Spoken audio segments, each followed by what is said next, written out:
नमस्कार स्टूडेंट, मैं Nakul Kumar, your chemistry educator. Dear student, हमने कल सीखा था क्रिस्टलाइन सॉलिड के प्रकार 15 बलों के आधार पर। स्टूडेंट, आज हम सीखेंगे क्रिस्टल जालक के बारे में, क्रिस्टल लैटिस के बारे में। स्टूडेंट, इसे सीखने से पहले सबसे पहले बात आती है कि हमें इमेजिन करना होता है। इसे सीखने के लिए हमें क्या करना होता है? सबसे पहले इमेजिन करना होता है और अपनी इमेजिनरी पावर को क्या करना होगा? बढ़ाना होगा। दूसरी बात आती है स्टूडेंट, हम जो कण की बात करेंगे। जो कण होते हैं आप भी जानते हैं, अति सूक्ष्म होते हैं। कण जो होते हैं वो अणु या परमाणु और आयन होते हैं। अणु, परमाणु या आयन होते हैं। स्टूडेंट, जो कण है वो इतने सूक्ष्म है जो हमें स्ट्रक्चर बनाने में बहुत जरूरत पड़ेगी। इसलिए हम इस कणों को छोटी छोटी गोलियां मान सकते हैं। छोटी छोटी गोलियां मान सकते हैं। इस तरीका से समझो, कुछ फुटबॉल टाइप। स्टूडेंट, कुछ इस टाइप समझोगे कि एक फुटबॉल हो, वो एक कण है। कण अणु कुछ भी हो सकते हैं, लेकिन कण को हम अति सूक्ष्म रूप को हम बड़े रूप में, काल्पनिक रूप में माने तो एक फुटबॉल की तरह मान सकते हैं। किसकी तरह मान सकते हैं? एक फुटबॉल की तरह। क्लियर? उसके बाद स्टूडेंट, सबसे पहले बात आती है क्रिस्टल जालक की और कुछ महत्वपूर्ण परिभाषाओं के बारे में सीखेंगे। स्टूडेंट, सबसे पहले परिभाषा में आती है क्रिस्टल जालक या त्रिविमीय जालक। क्रिस्टल जालक में 3D में किसी क्रिस्टल एकक या यूनिट सेलों की अरेंजमेंटों को हम क्या कहते हैं? त्रिविमीय जालक कहते हैं। स्टूडेंट, जरा समझें, अगर हम 3D में किसी भी क्रिस्टल की बात करें, 3D में, तो यहाँ पर यूनिट सेल की जो नियमित अरेंजमेंट होगा, जो रेगुलर अरेंजमेंट होगा, वो क्या कहलाएगा? त्रिविमीय जालक कहलाएगा। कहने से मतलब यह है कि अगर हम यूनिट सेल के बारे में सीख लें तो हम इसकी परिभाषा भी सीख पाएंगे, क्योंकि इसमें यूनिट सेल की जरूरत पड़ेगी। तो इसका मतलब ये हुआ कि यूनिट सेल की जो अरेंजमेंट होगा कैसा होगा? Regular arrangement. यूनिट सेल का रेगुलर अरेंजमेंट हमें क्या बनाता है? 3D में हमें क्या मिलता है? ये बनके त्रिविमीय जालक बनता है। यानी यूनिट सेल की रेगुलर अरेंजमेंट क्या कहलाता है 3D में? त्रिविमीय जालक। स्टूडेंट, इसे हम सीखेंगे। सबसे पहले यूनिट सेल की भी बात करेंगे हम। अब बात आती है एकक कोष्ठिका की। एकक कोष्ठिका क्या है? त्रिविमीय जालकों का वह सरल तंतु जिसकी बारंबार पुनरावृत्ति करने पर क्रिस्टल जालक का निर्माण होता है। इकाई कोष्ठिका या इकाई, इसे स्टूडेंट कोष्ठिका भी कहते हैं या इकाई कोशिका भी कहते हैं। जरा समझें स्टूडेंट, हम मान लें हमारे पास कोई कण है, अणु है, बहुत छोटे से कण मान लिए। मेरे पास ये कोई कण है, उनकी जो जमावट है किसी क्रिस्टल में उस प्रकार है। हम जो जमावट होगी 3 प्रकार से कर सकते हैं। तो 1D, एक 2D फॉर्म में और एक 3D फॉर्म में। स्टूडेंट, ये मेरे पास कोई कण है। कण का मतलब अणु, परमाणु, आयन हो सकता है। वो इस प्रकार किसी क्रिस्टल में जमा हुआ है। किस रूप में? 1D के रूप में, यानी एक लाइन के रूप में, एक अक्ष के अनुदिश। स्टूडेंट, यहाँ जो कणों के जमावट के बाद जो संरचना बन रही है, जो चैन बन रही है, ये क्या कहलाता है? जालक। ये क्या कहलाता है? जालक। क्या समझे कि अगर हम कणों की नियमित व्यवस्था करें, अरेंजमेंट करें, तो वो एक चैन टाइप बनाता है 1D में। तो ये क्या कहलाता है? जालक, जिसे लैटिस बोलते हैं। अब स्टूडेंट, ये जो जालक होगा ये कौन से होगा? 1D जालक, 1D लैटिस। स्टूडेंट, अब सेकंड बात आती है कि अगर 2D में बात करें तो 2D में हम कणों को इस प्रकार भी जमा सकते हैं, एक्स अक्ष पे भी और वाई अक्ष पे भी। एक्स अक्ष पे भी और वाई अक्ष पे। यहाँ स्टूडेंट हमें देखने को मिल रहा है कि यहाँ जो कण है केवल एक्स अक्ष या केवल एक ही अक्ष पर जमावट है। एक ही अक्ष पर जमावट है। यहाँ जो कणों की जमावट है वो केवल एक ही अक्ष पे है। जो जालक बनाते हैं वो क्या कहलाएगा? 1D, 1 dimension. स्टूडेंट, यहाँ देखो, इधर साइड में भी जमावट है और नीचे की तरफ, ऊपर की तरफ भी जमावट है। तो स्टूडेंट, यहाँ डायरेक्शन कितनी हो गई? 2 हो गई। एक एक्स अक्ष के अनुदिश और एक वाई अक्ष के अनुदिश। तो यहाँ पर जो ये जालक बनेगा, ये जो कण जालक बना रहे हैं, ये क्या हो, कैसा जालक होगा? ये जो सिस्टम होगा पूरा, ये 2D लैटिस कहलाएगा। क्या कहलाएगा? ये 2D lattice. 2D lattice. Clear student? तो फिर उसके बाद 3D जालक की बात करें। 3D जालक में इस तरीका से समझें कि मेरे पास कोई, चलो इसकी बात कर लेते हैं हम कि यदि मेरे पास 8 गोले हैं, या 8 गोले समझिए 8 फुटबॉल की तरह मान सकते हैं। वो 8 फुटबॉल इस प्रकार अरेंजमेंट है। स्टूडेंट, हमें इमेजिन करना होगा 8 गोले इस प्रकार अरेंजमेंट है, 8 फुटबॉल इस प्रकार अरेंजमेंट है। यदि इनके केंद्र को मिला दिया जाए,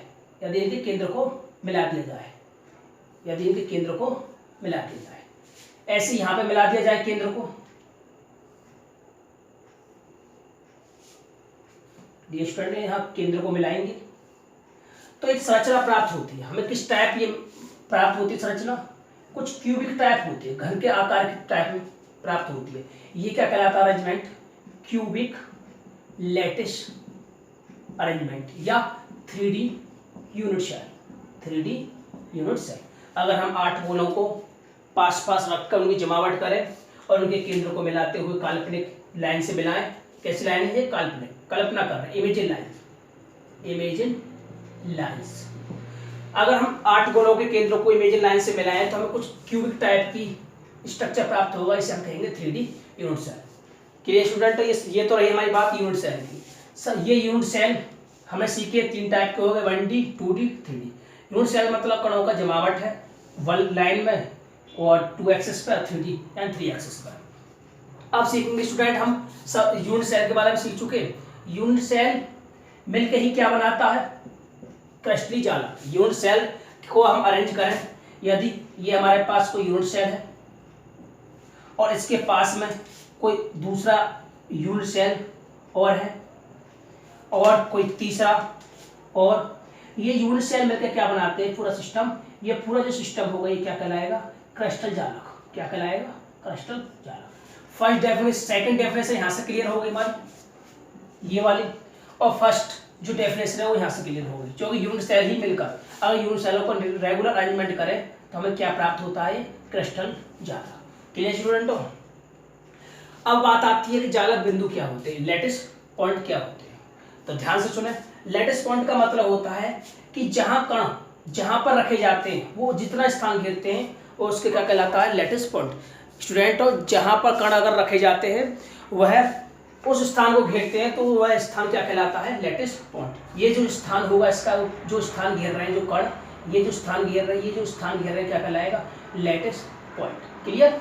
जरा इस तरीका से समझें कि आप टेबल बैठे हुए हो, आप टेबल पर बैठे हुए हो, यदि आप टेबल पर से उठ के चले जाओ, आप किसी टेबल बैठे हुए हो, मान लिया आप यहाँ बैठे हुए हो, आप इस टेबल को छोड़ के चले जाएं तो आपके द्वारा जो घेरा गया स्थान वो क्या कहलाएगा? आपका लैटिस पॉइंट। यानी कण जहां था वह स्थान क्या हो गया? Lattice point. क्लियर? तो मैंने क्या क्या सिखा दिया आपको?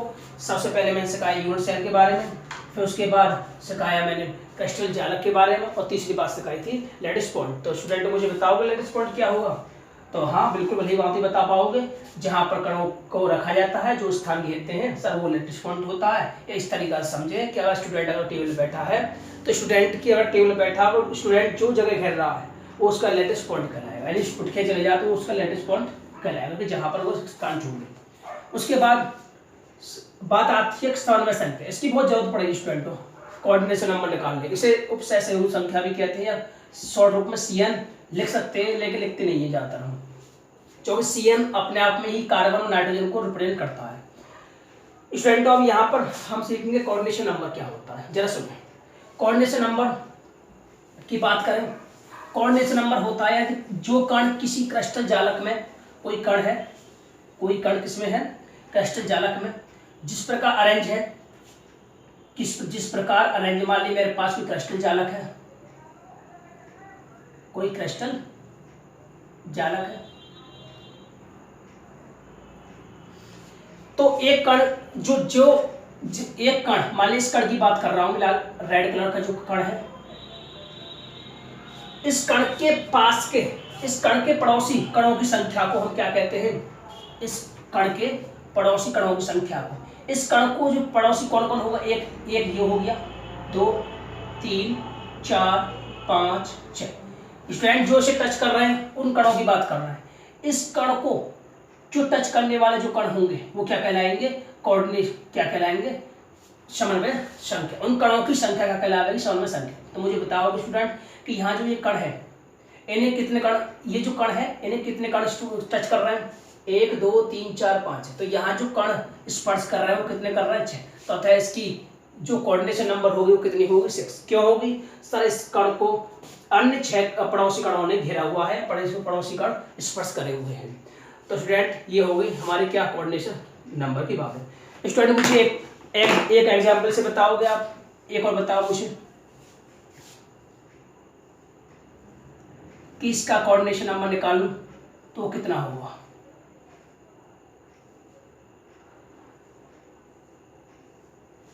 क्लियर? तो स्टूडेंट इसका कोऑर्डिनेशन नंबर बताना मुझे, तो बोलो कितना होगा? 1 2 3 4 5। यहाँ जो एक कण को कितने कणों ने घेरा हुआ है? 5। एक तो ये रहा, इस कण को कितने कणों ने घेरा हुआ? 1 2 3 4 5। तो इसका मतलब ये हुआ, इसका कोऑर्डिनेशन नंबर कितना हो गया? 5। ध्यान रखना, कोऑर्डिनेशन नंबर का मतलब होता है किसी कण के पड़ोसी कणों की संख्या, किसी कण के अन्य पड़ोसी कणों की संख्या को ये हम क्या कहते हैं? कोऑर्डिनेशन नंबर कहते हैं। अब स्टूडेंट बात आती है एक कोष्ठिका के प्राचल क्या होते हैं? एक कोष्ठिका के प्राचल क्या होते हैं? स्टूडेंट हम यूनिट सेल की बात करें तो यूनिट सेल में पैरामीटर जो होते हैं, प्राचल जो होते हैं वो 6 होते हैं। A B C alpha beta gamma. A B C का मतलब कोरों की माप या कोरों की लंबाई है, कोरों की लंबाई है, भुजाओं की लंबाई है, और उनके बीच के कोण। अल्फा बीटा गामा क्या है? उनके बीच के कोण। जरा समझे कि मेरे पास कोई यूनिट सेल है, मेरे पास क्या है? कोई क्यूबिक यूनिट सेल है। क्या है मेरे पास? Cubic unit cell. क्लियर? तो इसकी एक जो साइड है वो एक्स अक्ष के अनुदिश है, और एक साइड जो है वो वाई अक्ष के अनुदिश है, और एक साइड जो है जेड अक्ष के अनुदिश है। इस कोर की जो लंबाई है, मान लीजिए इसकी कोर की जो माप है वो क्या है? ए। मैं कह रहा हूँ घनीय कोशिका या घनी न लेके घनाव हो, कुछ भी हो, तब भुजाएं यहाँ क्या होंगे? ए। ये जो लंबाई है या जो कोर होगी वो ए मान ली, ये जो कोर की लंबाई मान ली मैंने बी, और ये जो कोर की लंबाई मान ली मैंने सी। क्लियर स्टूडेंटों? यहाँ पर ये जो कोर है इनको घटाया बढ़ाया जा सकता है। अगर हम क्यूबिक यूनिट सेल की बात करें, क्यूबिक का मतलब इसकी तीनों कोर बराबर होती है। तीनों कोर कैसी होती है? बराबर होती है। तो ए और बी और सी आपस में कैसे होंगे? बराबर। तो यहाँ इन तीनों भुजाओं को घटाया बढ़ाया जा सकता है, तो इसलिए क्या होंगे? पैरामीटर कहलाएंगे। अब स्टूडेंट और समझे, 3 पैरामीटर और बचे हुए हैं, alpha beta gamma. Alpha beta gamma समझे, अल्फा का मतलब हो गया इन दोनों के बीच का कोण मान लिया मैंने, इन दोनों के बीच का कोण। स्टूडेंट बीटा मान लिया इन दोनों के बीच का कोण है, और गामा इन दोनों के बीच का कोण है। तो स्टूडेंट ये रहे हमारे पास 6 पैरामीटर्स, 6 पैरामीटर्स जिन्हें घटाया बढ़ा सकते हैं, जिनके आधार पर हम आगे और सीखेंगे कष्टजालक के प्रकार। कष्टजालक के प्रकार आप आगे सीखेंगे। स्टूडेंट एक चीज तो ध्यान रखना, आगे से हम ऐसे चित्र ना बना के, हम क्योंकि इसमें टाइम ज़्यादा लॉस होता है, हम इस फॉर्म की जमावट को, इस प्रकार के कणों की जमावट को हम सिंपल फॉर्म में, सिंपल वे में कैसे कहते हैं वो जरा समझें। इस जमावट को हम इस प्रकार निरूपित करेंगे, आपको कोई ऐतराज नहीं होना चाहिए। तो हमने कह दिया ये 8 गोले रखे हुए हैं कोरों पे और आपस में स्पर्श करे हुए हैं। Clear student? हमारे पास कितने गोले रखे हुए हैं? 8। हम इस फॉर्म को, इस फिगर को इस प्रकार भी बना सकते हैं अपने समझने के लिए, अपने सुधार। डियर स्टूडेंट, अभी हमने सीखी थी कुछ परिभाषाएं और यूनिट सेल के बारे में सीखा था कि 8 कण हैं आपस में स्पर्श करते हुए रखे हैं, तो उनके इमेजिनरी लाइन से मिलाएंगे केंद्रों को, तो वो क्या प्राप्त होता है? यूनिट सेल प्राप्त होता है। अब student type of unit cell सीखेंगे, क्या कोशिका के प्रकार सीखेंगे। स्टूडेंट सरल ये 2 प्रकार के होते हैं मुख्यतः, सरल कोशिका और एक केंद्रित कोशिका। सिंपल क्यूबिक यूनिट सेल और सेंट्रल क्यूबिक यूनिट सेल। इसे शॉर्ट रूप में एससीसी बोलेंगे, तो शॉर्ट रूप में सीसीसी बोलेंगे। तो एससीसी में होता क्या है कि जो कण हैं वो 8 कोनों पर उपस्थित होते हैं। इसमें क्या होता है कि केवल कण किस पर उपस्थित होते हैं? 8। जैसे कि ये अभी समझा, ये क्या होगा? Simple cubic unit cell. इसमें केवल कण किस पे होंगे? 8 कोनों पे होंगे। स्टूडेंट्स में ध्यान दें, इसमें कण 8 कोनों पर तो होंगे ही, लेकिन साथ के साथ अन्य पोजीशन पे भी होंगे। किस पे होंगे? 8 कोनों के अलावा अन्य पोजीशन पे भी होंगे। जरा समझें, ये 3 प्रकार के हो सकते हैं, 3 कंडीशन हो सकती है। फेस सेंटर्ड यानी फलक केंद्रित, अंत केंद्रित और अंत्य केंद्रित। यानी face centred cubic unit cell और base centred cubic unit cell और end centred cubic unit cell. Student इनकी शॉर्ट फॉर्म जरूर याद रखें, जो स्टूडेंट कई बार हम शॉर्ट रूप में भी लिख देते हैं तो आप समझ पाए, जैसे एससीसी और एफसीसी और बीसीसी, इन तीनों पर ज़्यादा ध्यान देना। उसके बाद एफसीसी में होता क्या कि जो कण है, ये जो 8 कोनों पे जो कण है, 8 कोनों पे जो कण है, उनके अलावा किस पे भी होते हैं? 8 कोनों के अलावा 6 फेसों पे, एक इधर वाला, 2 3 4 5, एक पीछे वाला, यानी 8 कोनों के अलावा किस पे होंगे? 6 फलकों पे। उसके बाद इसमें सीखो, इसमें 8 कोनों के अलावा किस पे होंगे? बॉडी के सेंटर। बी का मतलब बॉडी सेंटर है ना, अंतर केंद्रित बोल रहा है ना।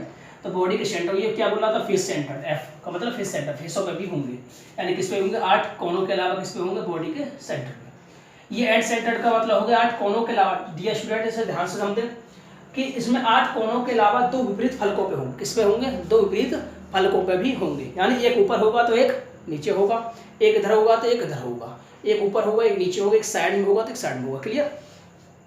तो स्टूडेंट फिर दोबारा समझें कि इसमें जो केवल कण जो प्रसिद्ध होते हैं, कणों की जो व्यवस्था होती है 8 कोनों पे होती है। इसमें 8 कोनों के अलावा किस पे होगी, फेस सेंटर में, फेस में होगी, पहले फेस पे रखे होंगे, फेस के मध्य बिंदु पर रखे होंगे, फलकों के मध्य बिंदु पर रखे होंगे।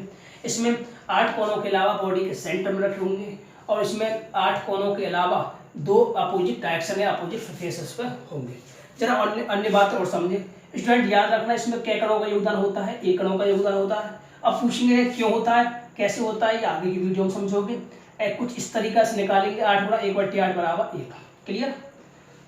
ध्यान दें, नेक्स्ट वीडियो में समझेंगे। फिर उसके बाद इसमें कुल कणों का योगदान होता है 4 कणों का। इसमें क्या कणों का योगदान होता है, 2 कणों का। क्लियर। स्टूडेंट ध्यान दें, कोऑर्डिनेशन नंबर इसकी जो होती है 6 अभी सीखी थी, अभी कोऑर्डिनेशन नंबर पढ़ी थी आपने। किसी कण के अन्य पड़ोसी परमाणुओं की संख्या, कणों की संख्या क्या कहलाती है, कोऑर्डिनेशन नंबर कहलाती है, समन्वय संख्या कहलाती है। क्या कहलाती है, समन्वय संख्या, किसी कण के पड़ोसी कणों की संख्या। इसकी 6 होती है तो इसकी कितनी होती है, 12, इसकी कितनी होती है, 8। अब स्टूडेंट जरा समझें, पैकिंग एफिशिएंसी इसकी कितनी होती है, 52%, इसकी कितनी होती है, 74%, इसकी कितनी होती है, 68। इसे हम जानेंगे, इसे नहीं पढ़ेंगे हम अभी इन तीनों सीखेंगे। उसके बाद इसकी पैकिंग एफिशिएंसी क्या होती है, पैकिंग एफिशिएंसी का मतलब हो गया संकुलन क्षमता। संकुलन क्षमता क्या है, और ये जो कण का ये जो योगदान है कैसे निकाले, आपको कैसे मालूम कि इसमें 4 कणों का योगदान है, इसमें 2 कणों का योगदान है, इसमें 1 कणों का योगदान है, इसमें 2 का, इसमें 4 का, इसमें 1 का। तो ये हम नेक्स्ट वीडियो में देखेंगे, हमारा नेक्स्ट वीडियो का पार्ट है, नेक्स्ट वीडियो में देखेंगे। और संकुलन क्षमता क्या होती है, पैकिंग एफिशिएंसी क्या होती है, हम नेक्स्ट वीडियो में